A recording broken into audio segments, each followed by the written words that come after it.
아내, 알피안 사트 작품.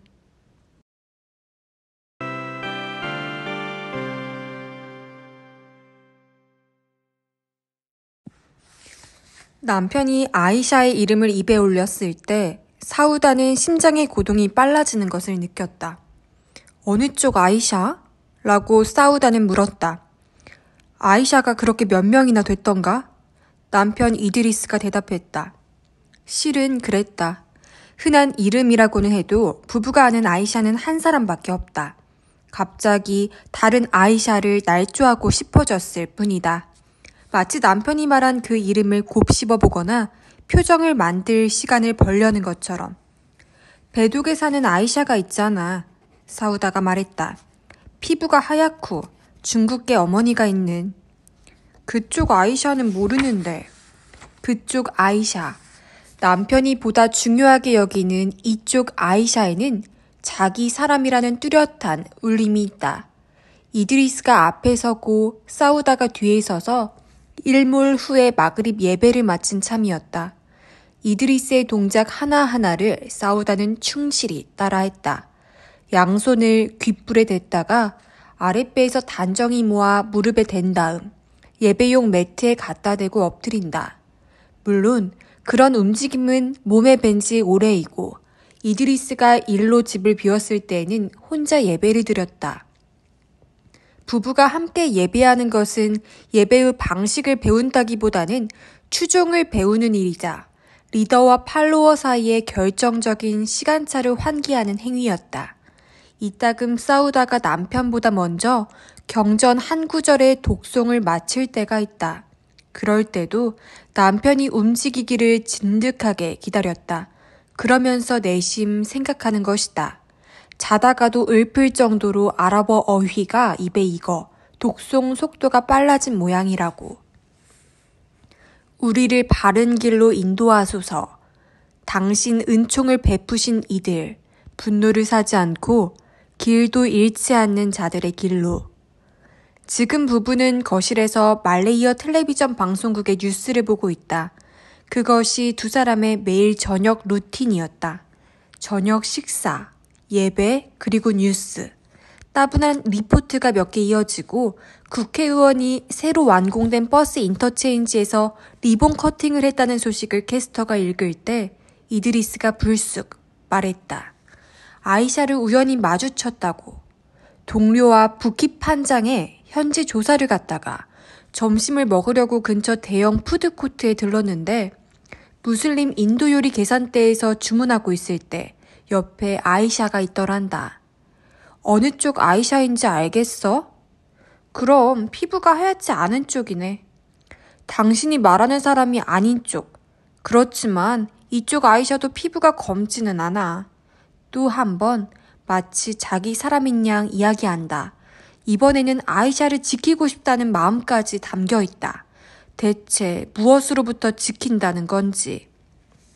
그러니까 동급생? 맞아, 그 아이샤. 이사한 줄은 몰랐는데 집을 줄여 전보다 작은 아파트에 입주했더군. 남편은? 결혼은 안 했어. 그래? 부모님은? 두 분 다 돌아가셨어. 지금은 혼자 살아. 안 됐네. 라고 싸우다는 말했지만 사실은 찾아갔었어? 라고 묻고 싶었다. 이드리스는 조금 전 6시 반에 귀가해 저녁 식사를 했다. 싸우다가 만든 타마린드 수프와 밥에 반찬은 소금에 절인 생선튀김과 삶은 달걀 소금절임이었다. 이드리스는 밥을 한 그릇 더 달래서 맛있게 비우고 싸우다의 요리 솜씨를 칭찬했다. 물기를 계속 만져 쪼글쪼글해진 남편의 손끝을 보고 식사를 제대로 즐긴 것 같아 싸우다는 만족했다. 짐작컨대 아이샤는 푸드코트에서 저녁거리를 사러 왔던 것이리라. 요리를 미처 준비하지 못했거나 아니면 썩 솜씨가 없거나. 어때 보였는데? 싸우다가 물었다. 예전 그대로야. 지금은 히잡을 쓰고 있어. 첫 마디에 불안해졌던 싸우다는 뒷말을 듣고 안도했다. 살짝 여유마저 생겨 남편이 원한다면 옛 추억에 잠기게 해주어도 괜찮겠다 싶었다. 꽤 오랜만에 얘기가 나왔네. 부모님은 왜 돌아가셨어? 어머니는 뇌졸중으로 쓰러진 지 5년 만에 돌아가셨어. 두세 달 뒤에 아버지도 세상을 떠났고 사인이 뭐였더라? 어쩌면 뒤따라가는지도 모르지. 말은 그렇게 했지만 그런 일은 영화에나 나온다는 것쯤은 싸우다도 알았다. 부부 금슬이 하도 좋아서 같이 있고 싶었나 보다. 그러면 딸은 외톨이가 되는데? 책임 있는 부모가 할 일은 아니야. 그 딸도 이미 어른이잖아. 아버지에게 의지했던 것도 아니고. 아이샤는 야신과 하사나의 외동딸이었다. 야신은 경비원으로 일했고 하사나는 동네 엄마들이 일하러 나간 동안 시간제로 아이들을 봐주었다. 가게가 쪼들려 둘째는 같지 않았는데 친척들은 입이 하나 늘어도 신께서 어떻게든 도와주신다느니 아이샤가 혼자 크는 게 안 됐다느니 한마디씩 하곤 했다. 아이샤의 부모는 딸을 엄하게 키웠다. 귀가 시간을 엄수시키고 전화 통화를 제한했는데 한 번은 딸의 동급생에게 걔는 공부하느라 바쁘니까 전화하지 말거라 라고 말한 적도 있다. 아이샤는 그때 전혀 바쁘지 않았고 엄마가 비난을 담아 동화라고 부르는 이야기를 읽고 있었다. 아이샤는 두 발을 따뜻한 담요 안에 넣으려면 어깨는 찬 공기에 내놓아야 한다는 걸 일찌감치 터득한 아이였다. 자신에게 주어지는 것이 무엇 하나 거저가 아님을 잊은 적은 없었다. 자식을 위해 부모가 희생을 치른다는 사실을 알고 있었다. 무엇을 희생하는지는 잘 몰랐지만 아버지는 밤새 고되게 일하고 낮에 자느라 생체 리듬이 고장났을 것이다. 어머니는 남의 집 아이들을 먹이고 씻기고 재우느라 묻혀온 새된 목소리와 짜증 때문에 고단했으리라. 남는 시간에는 두 사람이 입을 모아 우리처럼 살지는 말아야지. 열심히 공부해서 번듯한 생활을 해야 한다 라고 말했다. 한참 후에야 아이샤는 깨달았다. 부모가 희생했던 것은 부모로서의 존엄이었다. 그렇게 성장한 아이가 부채와 의무에 대해 배우면 그것들은 자책감 비슷한 것이 된다. 그리하여 시험 전날이면 어머니가 쭈그려 앉아 초록색 플라스틱 볼에 무언가를 섞으면서 다른 손을 뻗어 헝겊 기저귀를 찬 동네 아이의 엉덩이를 토닥이는 모습이 머리를 스친다. 장학금 면접을 앞두고는 아버지가 저녁 식사를 마치고 야근하면서 졸음을 쫓기 위해 마시는 진한 커피에 숨막히게 달콤한 향기가 되살아난다. 부모님은 아이샤가 교사가 되기를 바랐는데 이유는 명쾌했다. 딸이 연공서열의 사다리를 애써 오르지 않고도 존경받기를 원했다. 교실에 들어선 순간 실내가 조용해지고 의자가 바닥을 끄는 소리와 함께 이름에 분명한 경칭을 붙인 단조로운 억양의 인사가 울린다. 아이샤는 작가나 저널리스트가 되겠다는 꿈을 접고 문학을 가르치다 보면 언젠가 창작으로도 이어질 것이라고 스스로를 타일렀다. 다니던 대학의 교육학부 캠퍼스는 공학부와 같은 부지 안에 있었다. 정부 발안에 따른 국책의 결과다. 교육학부는 여학생 비율이, 공학부는 남학생 비율이 압도적으로 높았다. 말하자면 두 학부 학생들의 만남을 장려해 우수한 이세를 얻고자 하는 다분히 우생학적 발상이었다. 이드리스와 아이샤는 싱가포르 연구라는 교양 과목을 들었는데 어쩌다 같은 그룹이 되어 싱가포르 영화에서 마이너리티가 지니는 표상을 주제로 발표했다. 강의의 말레이 학생은 그들 말고는 한 명뿐이었고 그룹도 달랐다. 발표가 끝날 즈음 그 학생의 눈가가 젖어 있는 것을 둘은 알아차렸다. 두 사람을 보는 눈에는 감사와 긍지가 섞여 있었다. 둘이 힘을 합치면 세계는 바꾸지 못해도 의미 있는 것을 만들 수 있지 않을까? 이드리스와 아이샤는 그런 생각에 빠졌다. 연애란 독선적 행위라고 생각해왔던 아이샤가 특히 그 생각에 매료되었다. 그것은 약함이 아니고 인생에 뭔가가 부족하다고 인정하는 일도 아니며 완강함이자 그때까지 없었던 장소에 결여를 만들어내는 행위였다. 아이샤는 애초부터 이드리스를 자신의 숨은 혹은 억압된 욕구를 채워줄 상대로 보지는 않았다. 이드리스의 훤칠한 키와 천연 곱슬머리에 마음이 끌린 것은 사실이다. 웃을 때면 눈을 내리깔아 어여쁜 날개를 펼치는 새처럼 속눈썹을 보여주는 동작에도. 다만 아이샤에게 그는 이를테면 감미료 같은 단조로운 통학길 끝에 만날 수 있는 반가운 얼굴, 혹은 기분 좋은 하루를 보내게 해주는 문자 메시지의 발신인이었다. 좋은 아침. 대강의실에서 나올 때 휴대전화를 확인하면 이드리스의 메시지가 와 있다. 아이샤는 주위를 한번 둘러보고 소리 없이 웃었다. 무성하게 우거진 익소라가 꽃다발처럼 몸을 내밀고 햇살조차 그냥 쏟아지는 게 아니라 아이샤를 덮여주려고 쏟아졌다. 이드리스 쪽은 아이샤의 냉담함에 애가 탔다. 저녁 약속을 일부러 취소하고 짐짓 아이샤의 반응을 살핀 적도 몇 번 있었다. 아이샤는 매번 무덤덤한 태도를 보여 그를 불안에 빠뜨렸다. 이드리스는 자신이 반드시 마스터할 것이 아니라 가능하면 마스터하기 라는 라벨을 붙인 파일 속에 분류된 기분이었다. 아이샤가 없으면 싱숭생숭해서 혼자 그녀의 모습을 그려보곤 했다. 제 손으로 잘랐다는 앞머리, 하트를 닮은 얼굴선, 빛을 찾는 식물처럼 총명한 눈, 차분한 분위기와 군더더기 없는 우아함은 꼬리를 몸에 붙여둘 줄 아는 고양이를 연상시켰다. 이드리스는 흠뻑 빠져 있었다. 두 사람 모두 마지막 학년 시험을 마쳤을 때 이드리스는 아이샤에게 청혼했다. 벌써 둘이 마이너리티의 교사와 토목 기술자 부부로서 아이들과 함께 모범적인 가정을 이룬 광경을 상상했다.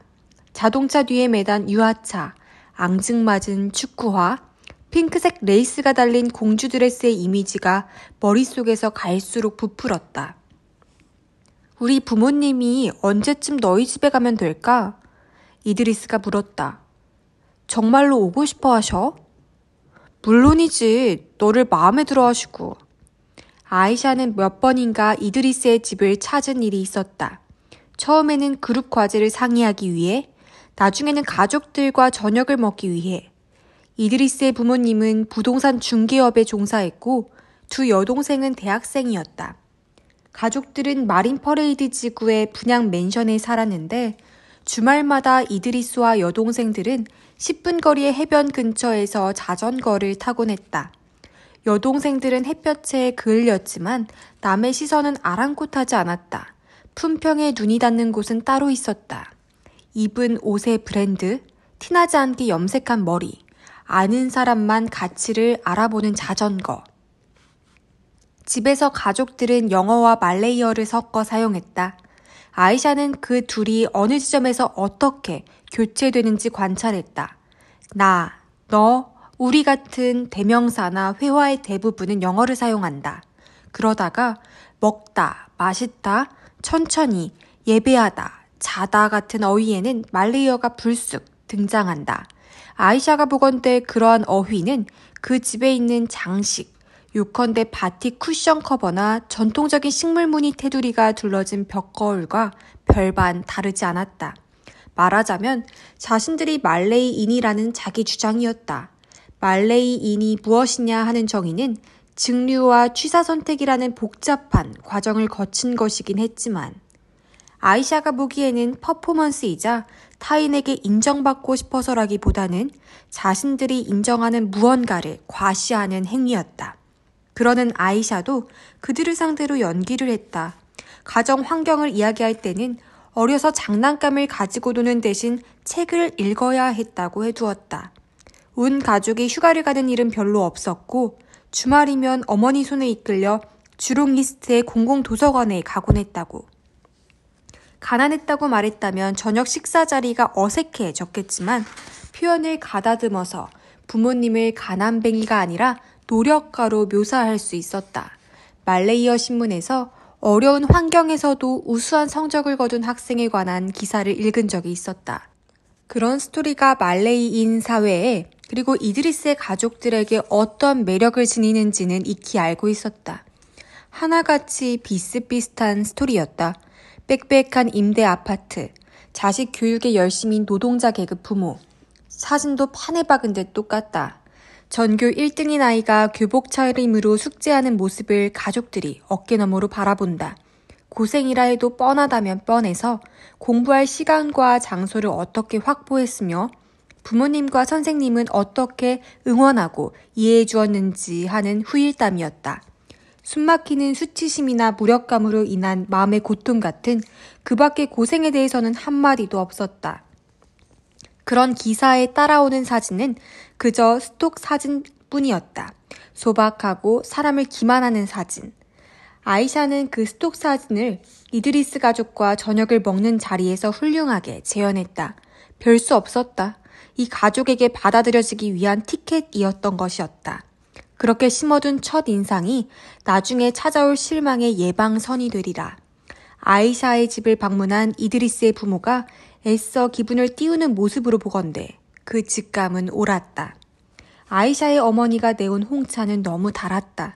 이드리스의 부모는 차를 좀 식혀야겠다고 말끝을 흐리며 찻잔에는 거의 손을 대지 않았다. 그들 눈에 이 집은 어떻게 비칠까? 코바늘 도일리를 덮은 텔레비전은 창을 등지고 놓여 있어. 텔레비전을 볼 때면 바깥 복도를 오가는 사람들이 눈에 들어온다. 등나무 테두리를 두른 소파에 앉으면 두 개의 침실문이 정면으로 보였는데 초록색 문턱과 노란색 미닫이 문이 꼭 크레용으로 색칠한 아이들 그림 같았다.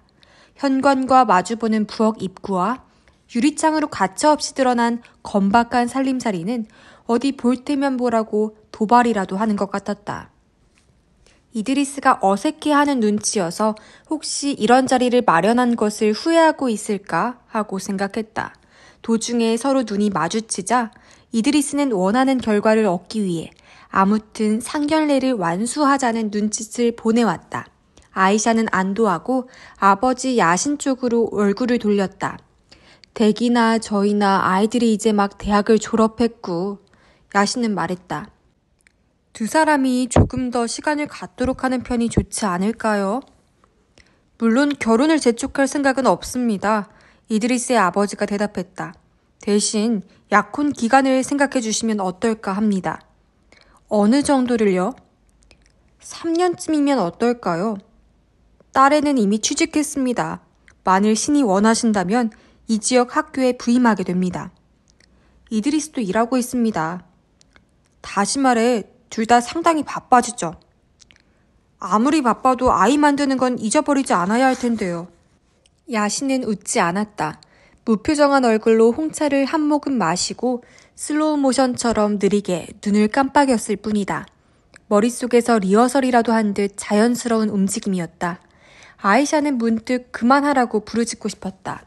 결말이 보였다. 지금 야신은 누구의 비위도 맞출 필요가 없다. 그의 비위를 맞추어야 하는 것은 맞은편에 앉은 사람들이다. 한 마을의 장로처럼 과묵하게 야신은 속을 가늠할 수 없는 얼굴로 앉아 있었다. 두 분이 발걸음을 해주신 것은 진심으로 감사드립니다. 보시다시피 내세울 게 딱히 없는 집입니다. 내놓은 요리도 그렇고요. 다 평범하죠. 야신은 말했다. 초대해 주셔서 기쁩니다. 이드리스의 아버지가 대답했다. 저희 제안도 검토해 주시면 감사하겠습니다. 저희 생각으로는 아직 때가 아닙니다. 만일 신이 원하신다면 조금 더 좋은 시기가 있을 테죠. 이드리스가 난처한 표정을 지었다. 그것은 곧 떫은 얼굴이 되었다가 본심을 감추는 가면으로 바뀌었다. 얘들 세대는 저희들과는 달라요. 야신은 말을 이었다. 저희는 딸애가 최대한 공부하기를 바라고 대학에 보냈습니다. 제가 젊었을 땐 여자아이는 의무교육조차 받지 못했어요. 이 아이를 결혼시키면 지금껏 시켜놓은 교육은 어떻게 됩니까? 무슨 말이라도 해야 한다고 아이샤는 생각했다. 아버지, 그래도 일은 할 거니까요. 아이가 생기면 어쩌고? 어떻게 기를 생각이냐? 네 엄마는 동네 엄마들이 일을 나가는 탓에 그 많은 아이를 보살핀다. 그 아이들이 그렇게 자라야 한다고 생각하니? 제일 중요한 것은 엄마의 사랑인데? 이쯤에서 멈춰줬으면 하고 아이샤는 빌었다. 결혼 이야기를 퇴짜 놓는 이유가 고급 맨션 주민들에게 굴욕을 당하며 버텨온 나날들에 대한 보복이라면 이드리스의 부모가 고급 맨션에 산다고 귀띔해버린 일을 그녀는 후회했다. 딱 거기까지만 해야 한다. 그러나 야신은 품위 있는 어휘를 선택해 이야기하는데 익숙하지 않았고 딸을 내놓기 싫은 진짜 이유를 감추기는 불가능했다. 저도 집사람도 늙었습니다. 집사람은 몸도 좋지 않아요. 저희가 믿을 사람은 아이샤뿐입니다. 얘가 제 남편과 가정에 얽매여 꼼짝 못하게 되면 저희에겐 뭐가 남습니까? 그리하여 그것은 표명되었다. 부모가 자신에게 투자해온 전부를 아이샤는 변제해야 한다. 부모의 모든 헌신은 딸에게도 똑같은 헌신을 요구한다. 이드리스의 부모에게 속 좁고 탐욕스러운 태도로 보일 테지만 내 부모를 탓할 수 있을까?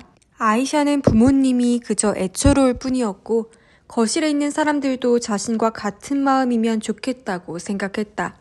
이드리스는 여전히 떫은 얼굴이었다. 아이샤는 갑자기 두 팔이 몹시 따끔거렸다. 흡사 지혈대가 헐거워져 따뜻한 피가 한꺼번에 흘러가는 것 같았다. 그때 아이샤는 깨달았다. 자신이 이드리스를 생각보다 깊이 사랑한다는 사실을. 뉴스가 끝나고도 이드리스는 텔레비전에서 눈을 떼지 않았다. 사우다는 자기 방으로 들어갔다.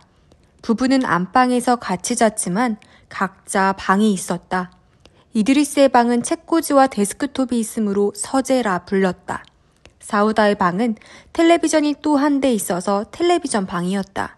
거기라면 한국 드라마나 인도네시아 드라마를 보더라도 도무지 개연성 없는 스토리 전개가 이드리스의 빈축을 살 걱정은 없다. 또 하나의 방은 운동방으로 로잉머신과 사이클링 머신이 있었다. 아이가 생길 줄 알고 두 사람은 방이 4개 있는 아파트를 샀다. 고에게 불임치료를 받고 결혼 5년 만에 사우다는 임신했다. 불행히도 결과는 유산이었다. 입양도 고려해봤지만 이렇게나 데이터에 쉽게 접근하는 세상이니 아이가 20대가 되면 진짜 부모를 찾아 떠나버리리라는데 두 사람의 의견은 일치했다. 아이 얘기를 남들이 물어보는 일은 거의 없었지만 결혼식에 참석하거나 했을 때 사정을 모르는 사람이 화제로 올리면 루즈키, 즉 운이 닿지 않아서 라고 대답하곤 했다. 루즈키에는 보양, 보답, 신의 호의 같은 의미도 있다.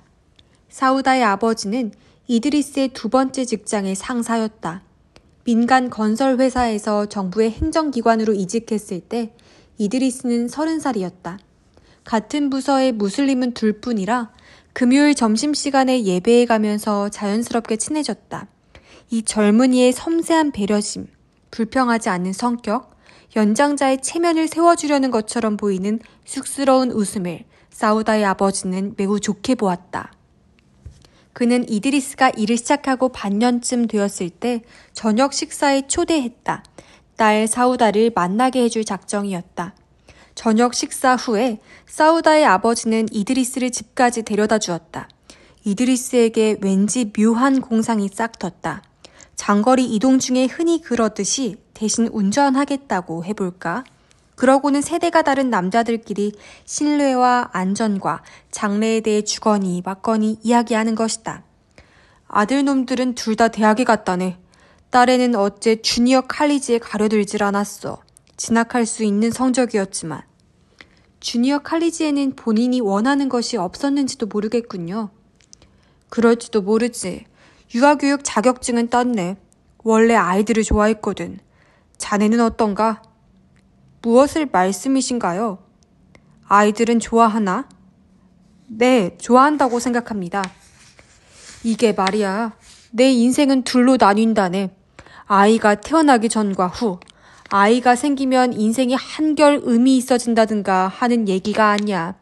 사실 정신없이 일하다 보면 이게 다 대체 무엇을 위한 것이냐는 의문이 생길 때도 있지.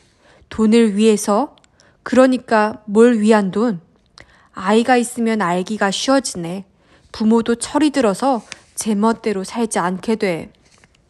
사우다는 이드리스보다 2살 아래로 유치원 교사였다. 이드리스는 한번 유치원을 찾아가 창 너머에서 사우다를 본 일이 있었다. 사우다는 조그마한 걸상에 앉아 그림책을 읽어주고 있었다. 의자가 작은 탓인지 몸집이 거대해 보여 저렇게 해서 그림책의 등장인물처럼 보이게 하는구나 하고 이드리스는 신기하게 여겼다. 포니테일로 묶은 머리, 빛나는 은색 귀걸이, 반짝이는 눈, 치열은 조금 고르지 않았지만 이도 반짝였다. 생생하되 야단스럽지는 않다. 겸손히 아이들을 즐겁게 해주는 요령을 터득한 사람이었다. 아이샤 이후 이드리스가 진지하게 교제한 여성은 둘이었다. 그러나 막상 그들의 부모와 인사하게 될 것 같으면 뒷걸음질을 쳤다. 사우다로 말하자면 그런 공포심은 전혀 없었다. 교제를 고려하기도 전에 부모의 도장을 받아둔 셈이었다. 때로 이드리스는 생각했다. 시작부터 수월했던 덕에 뭔가 감사한 마음을 가졌고 그것이 나중에 사우다에 대한 애정으로 바뀐 것이었을까? 물론 그런 생각도 오래가지는 않았지만 텔레비전 방 안에서 사우다는 화면에 집중할 수 없었다. 아이샤와 무슨 얘기를 했는지 남편에게 묻고 싶었지만 그러지 못했다. 일단 입에 올려버리면 물어야 할 말이 줄줄이 나올 테니까. 아이샤가 예전 그대로라니. 전과 다름없이 예뻤다는 말이야. 얘기는 얼마나 했는데? 푸드코트에 같이 앉아서 밥 먹었어? 내 이야기는 했어? 전화번호를 교환했다거나. 그리하여 파멸적 호기심이 짚인 질투심이 돌개바람처럼 일어나 점점 나쁜 쪽으로 치닫는 것은 아닐까? 어떠한 대답이 돌아와도 자신은 끄떡없다는 환상을 품음으로써. 이튿날 아침 사우다는 현관에서 이드리스를 배웅하며 작별 인사로 한 손에 키스했다. 밤새 한 번 침대를 살짝 빠져나와 화장대 위에서 충전 중이던 이드리스의 휴대전화를 집어들었다. 예상대로 잠겨 있었다. 지금 배웅을 마친 그녀는 남편이 청구서나 여권, 고장난 손목시계를 보관하는 서랍을 열었다. 주소록이 들어있을 것이다. 남편이 중요한 전화번호를 따로 적어두는 주소록이. 표지에 핑크색 페이즐리 무늬가 인쇄된 수첩을 발견하고 처음 몇 쪽을 넘겨보았다. 그러자 눈에 들어왔다. 아이샤 빈테 야신이라는 이름이 남편 글씨로 적혀있다. 옆에 주소가 붓기 판장인 걸로 보아 새로 적은 것이 틀림없다. 사우다의 두 손이 떨리기 시작했다. 수첩을 덮었다가 다시 펼쳤다. 이름, 전화번호, 주소. 아직도 거기에 있는 그녀의 어리석음을 꾸짖는다. 지금쯤 아이샤는 일하고 있을까? 유산한 뒤 원장으로 막 승진한 사우다에게 이드리스는 휴가를 내는 편이 좋겠다고 권했다. 반년의 유급 휴가를 쓸 작정이었지만 휴가가 끝났을 때 결국 사직했다. 그 뒤로 새 직장은 찾지 않고 낮 동안은 집안을 정리하거나 느긋하게 요리를 하곤 했다.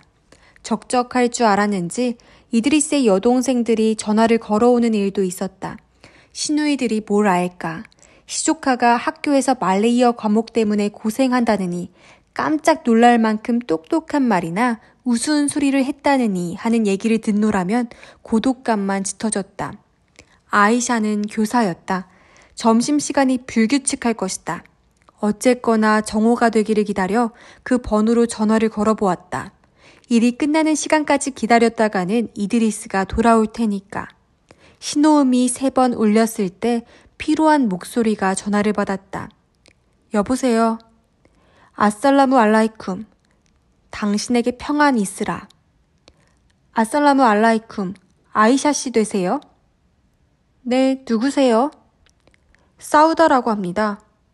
사우다? 만난 적은 없어요. 그럼 제 번호는 어떻게... 이드리스의 아내예요. 최근에 남편을 만나셨죠? 전화선 너머에 침묵만이 흘렀다. 바쁠 때였다면 미안합니다. 시간 있으세요? 괜찮습니다만 되게 실례를 좀 했으면 해서요. 왜요? 몇 가지 물어볼 게 있어서요. 무슨 일인데요? 지금 물어보시면 안 돼요? 만나서 이야기하는 편이 좋을 것 같아요. 다시 침묵, 그리고 한숨. 어디 사세요? 저는 붓기 판장이에요. 전 동쪽이요.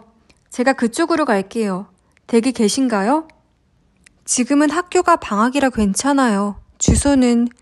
사우다는 주소를 받아 적는 신용을 했다. 두 사람은 다음날 오후 3시에 만나기로 했다. 붓기판장까지 택시를 타도 되었지만 사우다는 전철로 가기로 했다. 집과 아이샤가 사는 곳 사이에 29개역 어디서라도 내릴 수 있다는 선택지가 필요했다. 아이샤의 집에서 가장 가까운 역까지는 1시간쯤 걸릴 터였다. 전에도 이드리스에게 아이샤 이야기를 들은 적은 있었다. 뱀 같은 양친이 몸을 서린 채 놓아주지 않았던 딸. 처음에는 그 이름이 나올 때마다 화가 치밀었다. 첫사랑은 언제나 높다란 단에 올려져 살아있는 인간이라기보다는 하나의 상, 범해서는 안 될 상징으로 군림한다. 그러나 차츰 그녀가 안 됐다는 생각이 들었다. 아이샤에게는 고통이었을 사건의 결과로 자신이 덕을 봤다는 죄책감과 비슷한 기분을 느낄 때도 있었다. 아이샤의 집에서 퇴짜를 맞지 않았더라면 이드리스가 자신을 바라봐 주었을까? 싱가포르의 공동주택은 일견 비슷비슷하지만 찬찬히 관찰하면 차이점이 보인다. 아이샤가 사는 건물의 1층 벽이 축구공 부딪힌 흔적으로 더러워진 것을 사우다의 눈은 놓치지 않았다. 형광등에는 파손 방지용 금속 격자가 씌워져 있었다. 엘리베이터는 협소하고 판벽은 귀퉁이가 떨어져 나갔다. 복도를 걸으면서 이 동의 구조가 방 2개와 다이닝 키친으로 이루어진 구조라는 사실을 사우다는 알아차렸다. 초인종이 없어서 문을 두드렸다. 문을 연 아이샤가 외소해 사우다는 내심 놀랐다. 아이샤는 연보랏빛의 히잡을 쓰고 검은 바탕에 보라색 꽃무늬가 들어간 긴 소매 블라우스와 롱스커트를 맞춰 입는 말레이시아의 여성용 전통 의상인 바주 쿠룽 차림이었다. 가볍게 화장한 얼굴은 표정이 딱딱하고 불안해 보였으며 탈쿰 파우더와 땀 냄새가 났다. 병수발을 오래 들다 보면 외모도 달아 해지기 마련인데 양친을 떠나보낸 아이샤가 이제 조금씩 아름다움을 되찾으려 하는 기척이 느껴졌다. 실제로 되찾는 중이었다. 가구는 간소했고 장식품은 집주인이 말레이인임을 짐작하게 했다. 아랍어 장식 문자가 벽에 걸렸고 조화를 꽂은 화병이 있었으며 세틴 커튼에는 프릴이 달렸다. 아이샤가 홍차를 내온 도자기 티세트는 건박한 이 집과는 어울리지 않았다. 각설탕이 든 종지에 핀셋처럼 앙증맞은 집게까지 달려 있었다. 사우다는 각설탕 하나를 집어 잔에 넣고 저었다. 여기 산 지 얼마나 되었어요? 사우다가 물었다. 이사 온 지 얼마 안 됐어요. 전에는 퀸즈타운에 조금 더 큰 집에 살았어요. 하지만 엄마 몸이 안 좋아졌을 때 집을 팔아서. 치료비 때문에요? 그래요. 그런 다음 아버지 치료비도 들었고. 외동딸이죠? 아이샤가 고개를 끄덕이고는 물었다. 이드리스와 결혼한 지는 얼마나 됐어요? 12년이요. 올해 남편이 44, 나는 42. 그럼 우리 동갑이네요. 아마도 우리한테 아이가 없는 건 알죠? 루즈키가 닿지 않아서. 루즈키 하고 아이샤는 되뇌었다. 말은 허공을 잠시 떠돌았다. 사우다는 생각했다. 오로지 신만이 창조물에 나눠줄 루즈키를 결정할 수가 있을까? 사람은 제 몫의 루즈키를 만들어낼 수 있을까? 혹은 타인에게 루즈키를 베풀 수 있을까? 한 가지 묻고 싶은 게 있어서요. 충격을 받지 않으면 좋겠는데. 뭔데요? 내 마두가 되어주지 않겠어요? 싸우다가 물었다. 말해버렸다. 그 한마디는 어떤 관계를 정의하는 것이자 정의에 의해 관계를 맺을 것을 요구한다. 마두는 다른 여자와 남편을 공유하는 여자다. 이름이 있음으로써 그 여자에게는 지위가 주어진다. 제3자도 가정의 파괴자도 애정을 놓고 다투는 라이벌도 아니다. 마두다.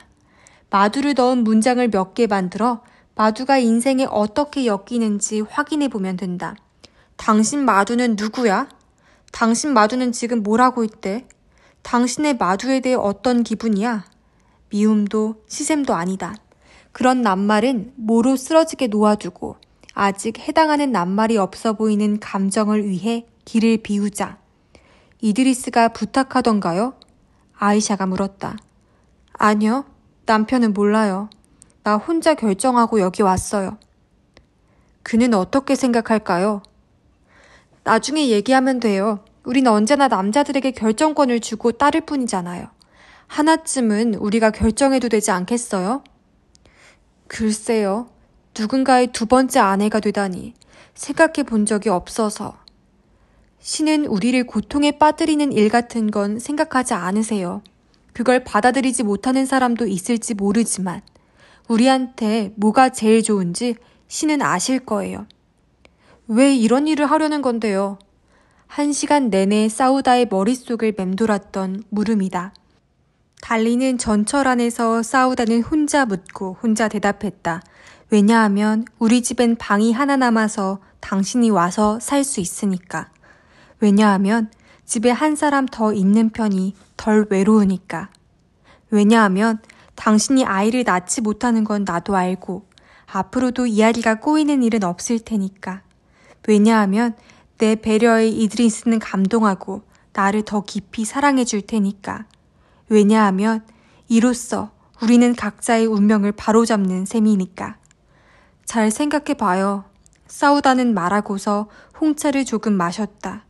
채 녹지 않은 각설탕이 이에 부딪혔다. 사우다가 한 일을 알자 이드리스는 처음에는 동요하고 혼란에 빠졌다가 끝내는 고마워했다.